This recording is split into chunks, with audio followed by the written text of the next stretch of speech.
이 사건이 알려지면서 사람들이 또 관심을 갖게 된 또 다른 영상이 있습니다. 그것도 한번 보실까요? 총기 난사 직전에 인근 도로 차량 블랙박스에 찍힌 영상입니다. 맞아. 자, 보시면 도로 한가운데서 세 사람이 몸싸움을 벌이고 있습니다. 범인들이 총을 들고 있는 모습을 한 중년 부부가 목격을 했어요. 그래서 이걸 저지하기 위해서 몸싸움을 벌이고 있는 모습입니다. 어떡해, 너무 용기 있으셨다. 어떡해. 이 총격범들을 막기 위해서 이 부부는 거의 뭐 맨몸으로 달려들었습니다. 어떡해. 무서우실 거. 자, 그뿐만 아니라 이 총격범이라는 사실을 알고 할아버지가 벽돌을 던지는 모습입니다. 용감하시다. 하지만 이 세 사람 모두 총격범들에 의해서 사망했습니다. 어떡해. 목숨을 걸면서 이 사람들을 막아보려고 했던 세 사람이 결국 사망을 했고요. 이들은 끔찍한 학살을 계속했습니다. 야, 진짜 무슨 군인처럼 저러네. 자, 이때 자, 몰래 몸을 숨겨서 총격범을 막기 위해 달려들었던 또 한 사람이 있습니다.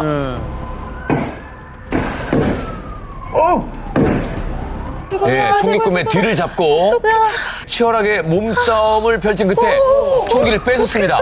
자, 그리고 이 범인들을 향해서 총을 겨누는데 총을 쏘지는 않았습니다. 범인이 총을 빼앗기니까 뒤로 이제 후퇴하죠. 그리고 도망을 갑니다. 자, 용감하게 이 범인을 제압한 남성. 과일 가게를 운영하는 평범한 무슬림 신자였습니다. 자, 맨몸으로 총격범에 맞섰던 아흐메드 알 아흐메드라는 사람입니다. 총격범과 몸싸움 중에 아흐메드도 큰 부상을 당했습니다. 엄청난데 부상이. 자, 부상을 입은 왼쪽 팔인데요. 5발? 5발을 맞았어. 가슴과 어깨 그리고 왼쪽 팔에 모두 5발의 총상을 입었습니다. I don't wanna, see people, screaming and begging, asking help, and that's my soul asked me to do that, and all and everything in my heart and my brain, everything, it's worked, just to manage and to save the people life. I know I save lots of people life, but I feel sorry still for the lost. 대단한 일을 했네. 야, 어쩜 같은 종교를 믿어도 어떻게 저렇게 달라요. 어떤 한 무슬림 신자는 군중들을 향해서 총을 쐈고 또 어떤 무슬림 신자는 그걸 또 막기 위해서 본인의 몸을 희생했고. 근데 총을 든 사람에게 저렇게 달려든다는 게 보통 용기로 할 수 있는 게 아니니까. 맞아요. 목숨을 거는 거잖아요. 이건 뭐 상상을 할 수가 없는 일이에요. 아까 세 분은 돌아가셨잖아요, 진짜로.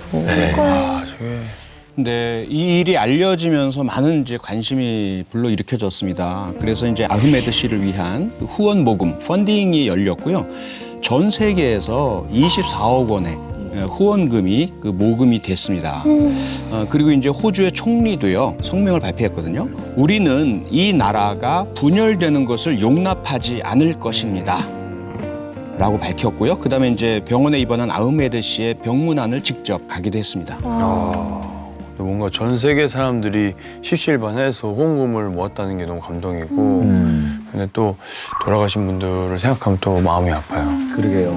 특히 그 도로 위에서 싸운 그 중년 부부. 네네, 어떡해요. 그 중년 부부는요, 불과 한 달 뒤에 결혼 35주년을 앞두고 있는 부부였습니다. 유족들은 정말 큰 슬픔에 빠졌음에도 불구하고요, 그들의 용기와 이타심에 우리는 엄청난 자부심을 느낀다라고 밝혔습니다. 대단하다, 진짜. 진짜 이제 남편분이랑 아내분이랑 둘 다 너무 좋은 사람인 것 같아요. 진짜. 방금 보신 영상에서는 나오지 않았지만 그 아흐메드 씨를 도우려다가 총상을 입은 그 시민도 있었습니다. 이렇게 총격범들과 직접 맞선 사람들 외에도 현장 주변에 있던 많은 시민들이 피해자를 돕기 위해서 달려간 사실이 알려지면서 호주 국민들에게 큰 감동을 주었다고 합니다. 그러니까요. 와, 진짜 너무 비극적이고 충격적인 사건이지만 그 와중에 용기를 내신 분들 덕분에 정말 너무 대단하고 감사하다는 생각이 드네요. 네. 이번 사건으로 정말 많은 분들이 희생되셨잖아요. 그리고 호주뿐만 아니라 전 세계를 사실 충격이 빠뜨렸죠. 그리고 나서 이제 이 사건에 대한 또 범인들에 대한 비난의 목소리가 무척 전 세계에서 다 크게 들려왔습니다. 그런데 특히나 이집트를 비롯해서 이란, 사우디아라비아 등 아랍권에 있는 이슬람 종교를 가지고 있는 그런 국가들에서 잇따라 이번 사건에 대한 규탄 성명을 냈습니다.